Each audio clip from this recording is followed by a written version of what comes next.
तोच ज्ञानाचा स्रोत आहे आणि तोच सर्वशक्तिमान आहे, सर्वज्ञ आहे.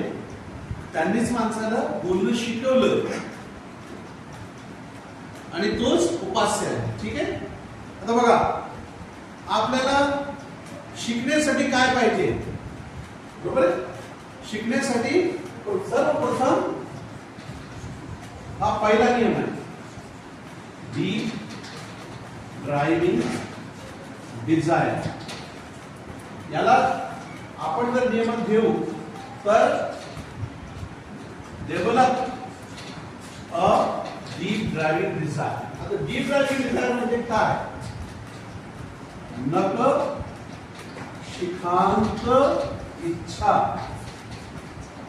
म्हणून का नक शिखांत इच्छा म्हणजे आपल्याला मनापासून वाटायला पाहिजे की आपल्याला इंग्रजी बोलता आलीच पाहिजे. एखादा नखशिकांत इच्छा काय असते?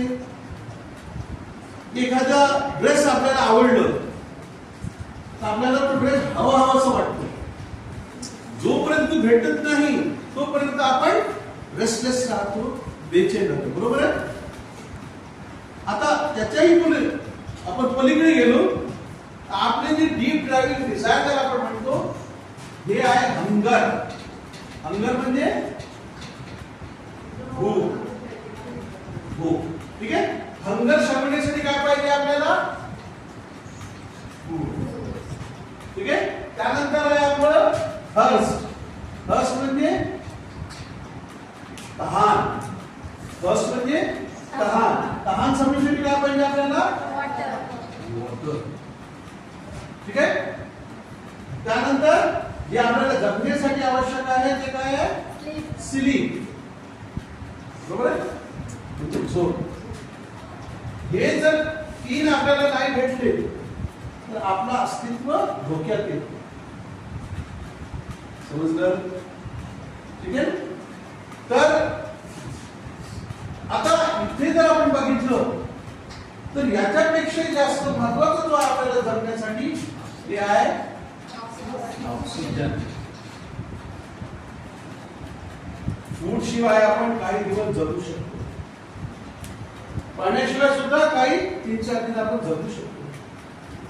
झोपेशिवाय सुद्धा आपण जगू शकतो. पण ऑक्सिजन 5 मिनिटांसाठी 3 मिनिटांसाठी जरी आपल्याला भेटली तर आपण मरू शकतो. अंडरस्टँड? आता डीप ड्रायव्हिंग डिझायर म्हणजे तुम्हाला इंग्रजी शिकणे इतका महत्वपूर्ण झाला पाहिजे ऑक्सिजन इतकं. किती महत्वपूर्ण झालं पाहिजे? थोडंसं एक तुम्हाला लहानशी गोष्ट सांगतो. डीप ड्रायव्हिंग डिझायर म्हणजे काय असतं? एकदा एका तरुणांनी असं ऐकलं होतं की एक व्यक्ती आहे ज्याचं नाव आहे सॉक्रेटिस. हा उत्तम शिक्षक आहे,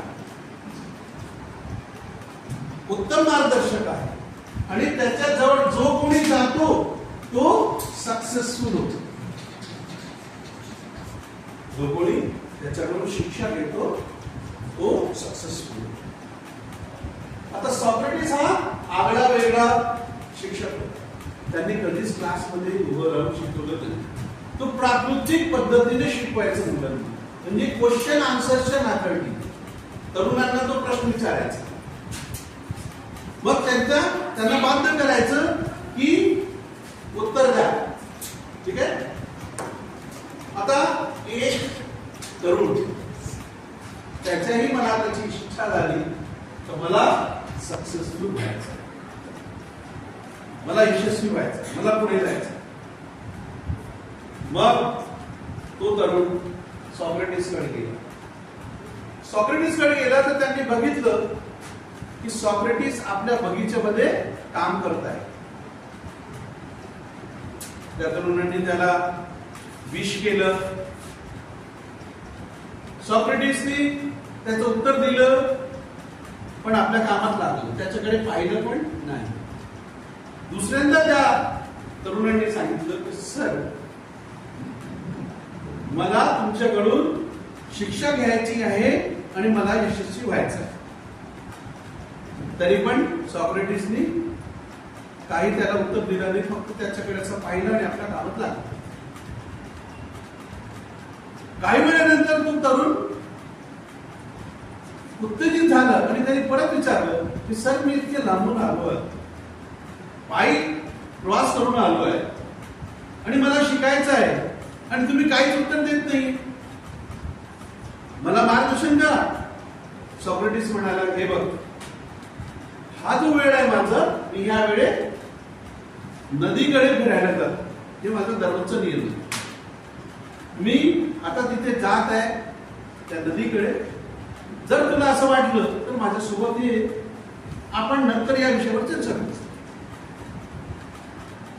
आता तो तरुण काय करणार, नाईलाज होतं द्यायचं. ज्या कामासाठी आला होता त्याला असं वाटलं, अरे हे काम तर आता झालंच नाही आपला, मग काय करायचं. मग नाईलाजाने तो तरुण त्याच्यासोबत निघाला. पुढे सॉक्रेटिस जात आहे, मागे तरुण त्याच्या मागे चालत आहे. जाता जाता ते गावाबाहेर एक नदी होती, त्या नदीत आता जेव्हा प्रविष्ट झालं आणि जेव्हा पाणी त्याच्या हनुवटीपर्यंत आलं, सॉक्रेटिस थांबलं आणि त्या तरुणाला त्यांनी असं इशारा केलं आणि बोलवलं, तू पण ये. तो तरुण जसंच त्याच्या बाजूला येऊन उभा राहिलं, तसंच सॉक्रेटिस त्याचं डोकं पकडलं आणि पाण्यात बुडवून टाकलं आणि त्याला पाण्यात तोपर्यंत ठेवलं जोपर्यंत त्याला असं वाटलं की जर मी एक क्षण त्याला अजून तिथे पाण्यात ठेवलं तर तो मरून जाईल. त्याला एकदम बाहेर काढलं आणि प्रश्न विचारला की तू जेव्हा पाण्यात होतो आणि तुझा दम भरत होता, तुला काय हवा होता. त्यांनी म्हटलं की मला ऑक्सिजन हवे. सॉक्रेटिसने म्हटलं की तू कशासाठी आला आहे, सक्सेसफुल होण्यासाठी. जेव्हा तुझ्या जीवनात सफलता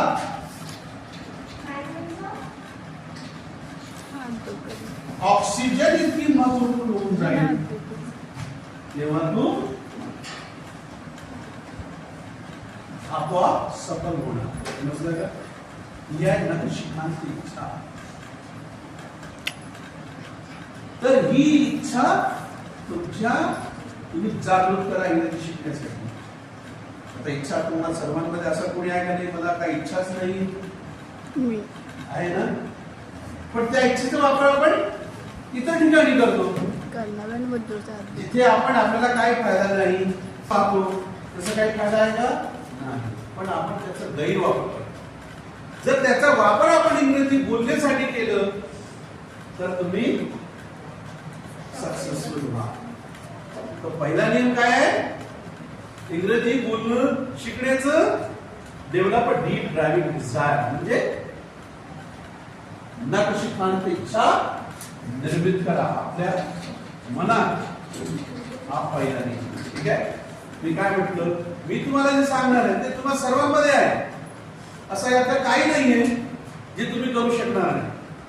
मुलींनो, काहीही शिकण्यासाठी पैसे लागत नाही, इतके संसाधन उपलब्ध आहे आणि तुम्ही तर ज्या काळात जगताय त्यात अनेक. बरोबर. दुसरं नियम, आता तुमचं एक ठरलं, काय ठरलं, शिकायचं आहे आणि तुम्ही एक नखशिखांची इच्छा निर्मित झाली आहे. मग काय करायचं, make the beginning as easy as possible. म्हणजे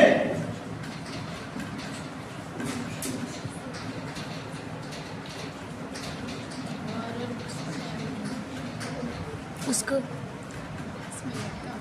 थांबवा. ठीक आहे. आता हे शिकण्यासाठी अगर तुम्ही सुरुवात केली सुरुवात पुढे ठेवण्यासाठी तुम्हाला काय हवंय? Use your will power.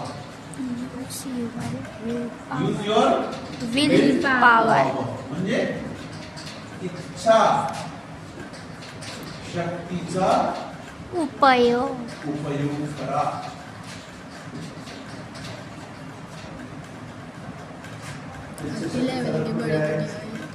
सर्वात आहे की नाही?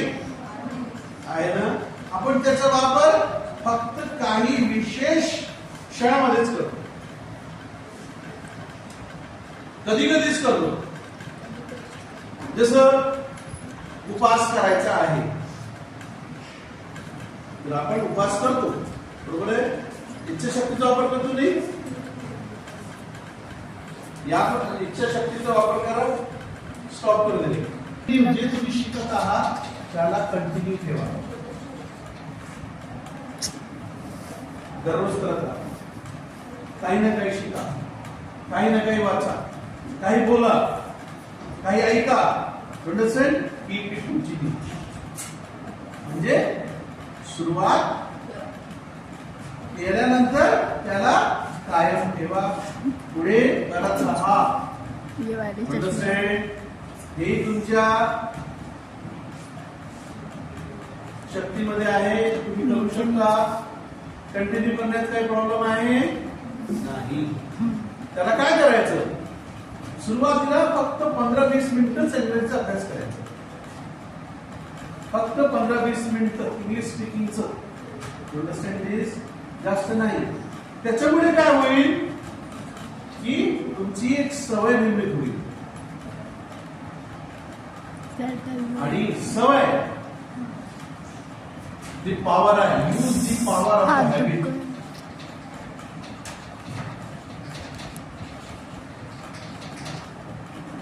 हे बघा, घेतलं का तुम्ही हा पॉइंट?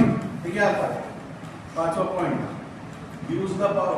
मोठा होईल ना तो व्हिडिओ, कमी पाहिजे तर फक्त पॉइंट्स घ्या. कारण हे कंटिन्यू झाल्यानंतर तुमची हॅबिट झाली. हॅबिट एक पॉवर आहे. इथे इथे use the power of habit. हे करता येतं. अंडरस्टँड? आणि हळूहळू जाते पण. म्हणून काय म्हणतात? जित्याची खोड मेल्याशिवाय जात नाही. अंडरस्टँड? पॉवर हॅबिट तुम्ही दररोज केलं तर तुमची सवय पडेल, आणि सवय एक शक्ती आहे ती तुमच्याकडून करून घेईल. तुमच्या नकाशिकांत इच्छा पाहिजे. दुसरा नियम काय आहे की सुरुवात सोपी करा. लहान लहान वाक्य बनवा, लहान लहान प्रश्न विचारा, लहान लहान प्रश्नांची उत्तर द्या. तिसरा नियम आहे इच्छाशक्ती. Use your will power. मग कीप इट कंटिन्यू. कंटिन्यू जे तुम्ही करतात ते शिका, ते कंटिन्यू करा. कंटिन्यूटी मध्ये काय होईल? तुम्हाला हॅबिट होईल. Habit is the power. Okay. महत्वाचं, डोंट स्किप. मध्ये सोडू नका. अंडरस्टँड? Don't skip. करत राहा. कारण काय म्हणतात? कारण केले म्हणतात ना, केल्याने होत आहे रे, आधी केलेच पाहिजे. म्हणजे करत राहिले पाहिजे. आधी केलेच पाहिजे म्हणजे करत राहिले पाहिजे. काही लोक काय करतात? जे break off. Don't break off. म्हणजे खंड टाकू नका. मी काय म्हणतो, फक्त 15 ते 20 मिनिटं तुम्हाला दररोज सुरुवातीला इंग्रजी स्पीकिंगचा अभ्यास करायचा आहे, जास्त करायचं नाही. अंडरस्टँड? त्याचा उलट परिणाम होतो. एका दिवस खूप करतात मग सोडून देतात, असं नको. आपला माइंड हळूहळू काय होतो, आणि हळूहळू माइंड वापर पुढे करू शकतो. आणि हा महत्वाचा नाही. पर ज व पर म्हणजे चिकाटी शिकत रहा. समजलं का? म्हणजे जोपर्यंत येत नाही तोपर्यंत आपल्याला इंग्रजी बोलण्याचा प्रयत्न करायचा. तर आपण परजवर काय म्हणतात त्याला परजवर म्हणजे याला आपण सोप्या इंग्रजीमध्ये म्हणतो try try and try till you get success. जोपर्यंत येत नाही तोपर्यंत त्यातून सुरू ठेवायचे आहे.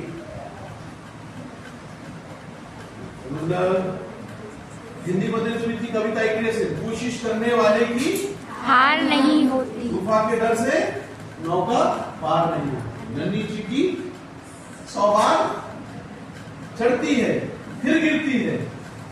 अंडरस्टैंड? समझा रही है आप? हार नहीं अरे बोलूंगी होती है. ठीक आहे. तर याच्यासाठी तुम्हाला हे नियम पाळावे लागतात. आता हे मला सांगा यातला असा कुठला गुण आहे जे तुमच्यात नाहीये? सगळे लावलेले आहे त्याचा वापर तुम्हाला करता. ठीक आहे. आता मग लर्न शिका असं इंग्रजी बोलायचं. इंग्रजी बोलणे शिका. समजलं? लर्निंग हे जर नियम पाळले तर तुम्हाला निश्चित इंग्रजी बोलणं येईल. ही झाली तुमची मानसिकता. आता उद्याला आपण पाहू की किती सोप्या पद्धतीने आपल्याला प्रॅक्टिकली इंग्रजी बोलतो. अंडरस्टूड? तर हे लिहून टाका. याच्यावर जे नाही समजलं विचारून घ्या, चर्चा करा आपसात. अंडरस्टँड? हे नोट्स घेऊन बसा आणि पहा आणि मग उद्याला त्या मानसिकता आलेली घ्या. तर आपण उद्याला प्रॅक्टिकल मी तुम्हाला तेच बोलणं शिकवलं. तेच अंडरस्टँड? आणि हे तुम्ही याच्यावर लिहून घ्या, चर्चा करा, समजून घ्या. नाही समजलं तर परत विचारा. ठीक आहे. आणि याला मराठीत लिहून काढा. ओके. मराठीत समजलं ना? नखशिकांत इच्छा निर्मित करा. सुरुवात सोपी करा. इच्छा शक्तीचा वापर करा. सतत करत राहा. हे मराठीत आपण बोलू. बरोबर आहे? समजलं का? मग यूज द पावर. सवय ही सवय पडलेली आहे त्या सवयीचाही वापर करा. मग खंड टाकू नका. Don't break of.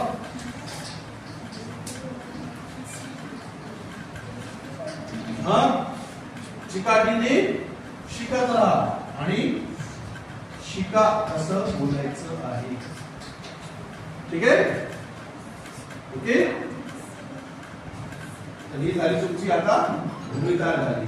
मग उद्याला आपण त्याच्यावर पाणी टाकू. मग त्यानंतर बीज रोपण करू. असं ते प्रोसेस आहे. ठीक आहे. ओके. कोणाला काय विचारायचं याच्यात?